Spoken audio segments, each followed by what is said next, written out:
வணக்கம்.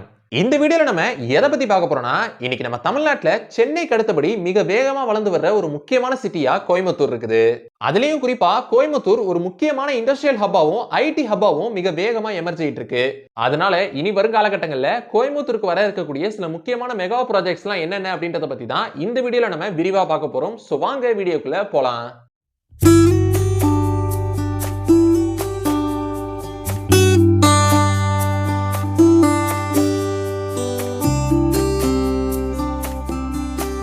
நம்ம லிஸ்ட்ல ஃபர்ஸ்ட் பார்க்க போற மெகா ப்ராஜெக்ட் அப்படின்றது ஜுவல்லரி பார்க். இந்த மாசம் அதாவது நவம்பர் 2024 உடைய ஸ்டார்டிங்ல நம்ம தமிழ்நாட்டுடைய முதலமைச்சர் ஸ்டாலின் அவர்கள் கோயம்புத்தூருக்கு அரசுமுறை பயணமா போயிருந்தாரு.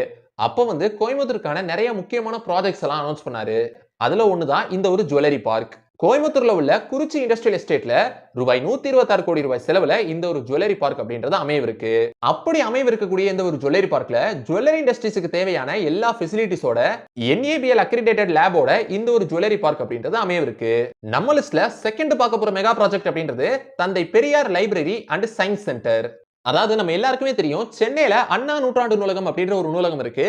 இது ஏசியாலே இருக்கக்கூடிய one of the biggest library. அதே மாதிரி சமீபத்துல மதுரையில பிரம்மாண்டமான முறையில கலைஞர் நூற்றாண்டு நூலகம் அப்படின்ற ஒரு லைப்ரரியை கட்டியிருந்தாங்க. அதனை தொடர்ந்து தான் இப்ப கோயம்புத்தூர்ல தந்தை பெரியாரின் பெயரால இந்த ஒரு லைப்ரரி அப்படின்றது அமையவிருக்கு. அப்படி கோயம்புத்தூர்ல உள்ள அனுப்பர் பாளையத்துல ரூபாய் 300 கோடி ரூபாய் செலவுல கட்டப்பட இருக்கிற இந்த ஒரு தந்தை பெரியார் நூலகத்துக்கு இந்த மாசம் நவம்பர் 2024 தான் நம்ம தமிழ்நாட்டுடைய முதலமைச்சர் ஸ்டாலின் அவர்கள் அடிக்கல் நாட்டினாரு. அப்படி இந்த ஒரு தந்தை பெரியார் நூலகம் வரும் 2026 ஆண்டு ஜனவரி மாசத்துக்குள்ள கட்டி முடிக்கப்பட்டு திறக்கப்படும் அப்படின்னு அறிவிக்கப்பட்டிருக்கு. நெக்ஸ்ட் நம்ம லிஸ்ட்ல மூணாவதா பார்க்க போற மெகா ப்ராஜெக்ட் அப்படின்றது ஐடி காம்ப்ளெக்ஸ். நான் ஆரம்பத்திலேயே சொன்ன மாதிரி இந்த மாசம் நவம்பர் 2024 நம்ம தமிழ்நாட்டுடைய முதலமைச்சர் ஸ்டாலின் அவர்கள் கோயம்புத்தூருக்கு அரசுமுறை பயணமா போயிருந்தாரு.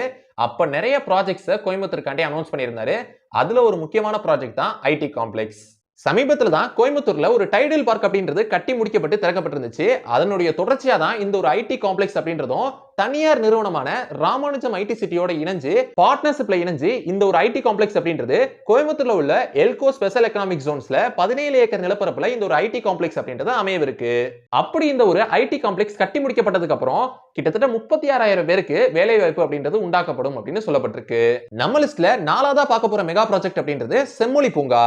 இந்த ஒரு செம்மொழி பூங்கா ப்ராஜெக்ட் 2010 ஆண்டு அன்றைக்கு தமிழ்நாட்டுடைய முதலமைச்சராக இருந்த கலைஞர் கருணாநிதி அவர்கள் அப்ப நடந்த செம்மொழி மாநாட்டில் அறிவிச்சாரு. ஆனா 2011 ஆட்சி மாற்றம் அப்படின்ற ஒண்ணு நடக்குது. ஆட்சி மாற்றம் நிகழ்ந்ததுக்கு அப்புறம் இந்த செம்மொழி பூங்கா அப்படின்ற ப்ராஜெக்ட் பெருசா முன்னெடுக்கப்படல. இதுக்கப்புறம் 10 வருஷம் கழிச்சு 2021 மீண்டும் தமிழ்நாட்டுல ஆட்சி மாற்றம் அப்படின்ற ஒண்ணு நிகழுது. திமுக ஆட்சிக்கு வருது. முதலமைச்சரா ஸ்டாலின் அவர்கள் ஆகிறாரு. இதுக்கப்புறம் இந்த ஒரு திட்டம் அப்படின்றது மீண்டும் முன்னெடுக்கப்படுது. அதை ஒட்டி கோயம்புத்தூர்ல உள்ள சென்ட்ரல் பிரிசன் கிரவுண்ட்ஸ்ல 45 ஏக்கர் நிலப்பரப்புல ரூபாய் 170 கோடி ரூபாய் செலவுல இந்த ஒரு செம்மொழி பூங்கா அப்படின்றது அமைக்கப்பட்டு வருது. அப்படி அமைக்கப்பட்டு வர்ற இந்த ஒரு செம்மொழி பூங்கா அப்படின்றது வரும் 2025 ஜூன் மாசம் கட்டி முடிக்கப்பட்டு திறக்கப்படும் அப்படின்னு அறிவிக்கப்பட்டிருக்கு.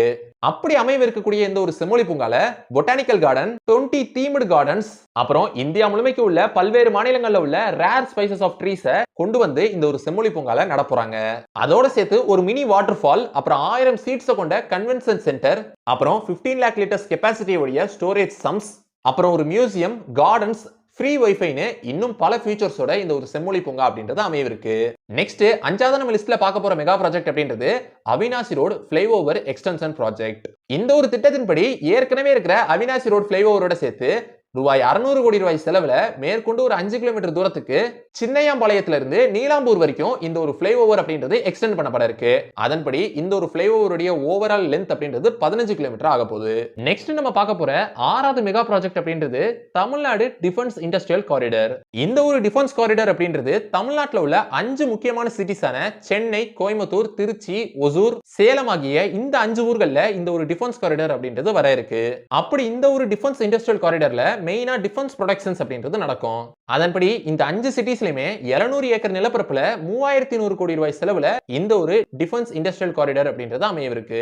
நெக்ஸ்ட் நம்ம பார்க்க போற 7வது மெகா ப்ராஜெக்ட் அப்படின்றது கோயம்புத்தூர்ல அமையவிருக்கக்கூடிய இன்டர்நேஷனல் கிரிக்கெட் ஸ்டேடியம். இந்த ஆண்டு அதாவது 2024 தமிழ்நாடு அரசு கோயம்புத்தூர்ல ஒரு இன்டர்நேஷனல் கிரிக்கெட் ஸ்டேடியம் கட்ட போறதா ஒரு அறிவிப்பை வெளியிட்டிருந்தாங்க. அதன்படி கோயம்புத்தூர்ல ஒரு இன்டர்நேஷனல் கிரிக்கெட் ஸ்டேடியம் அப்படின்றது அமையவிருக்கு. ஆனா அந்த ஸ்டேடியம் அமையவிருக்கக்கூடிய இடத்தை இன்னும் ஃபைனலைஸ் பண்ணல. ஆனா இந்த ஒரு இன்டர்நேஷனல் கிரிக்கெட் ஸ்டேடியம் அப்படின்றது இப்ப கரண்டா உலகத்துடைய மிகப்பெரிய இன்டர்நேஷனல் கிரிக்கெட் ஸ்டேடியமா இருக்கக்கூடிய அகமதாபாத்ல உள்ள நரேந்திர மோடி கிரிக்கெட் ஸ்டேடியத்தை விட அதிக கெப்பாசிட்டியில இந்த கோயம்புத்தூர்ல அமையவிருக்கக்கூடிய இந்த இன்டர்நேஷனல் கிரிக்கெட் ஸ்டேடியம் அப்படின்றது அமையவிருக்கு. சோ இதை பத்தி தான் இந்த வீடியோல நான் உங்ககிட்ட ஷேர் பண்ணிக்கலாம் அப்படின்னு நினைச்சேன். சோ இந்த வீடியோ உங்களுக்கு பிடிச்சிருந்துச்சுன்னா லைக் பண்ணுங்க, உங்க ஃப்ரெண்ட்ஸுக்கு ஷேர் பண்ணுங்க, அப்புறம் மறக்காம நம்ம சேனலை சப்ஸ்கிரைப் பண்ணிட்டு பக்கத்துல உள்ள பெல் ஐகானை கிளிக் பண்ணிக்கோங்க. So see you next video. Until signing off by Sabri Karthik.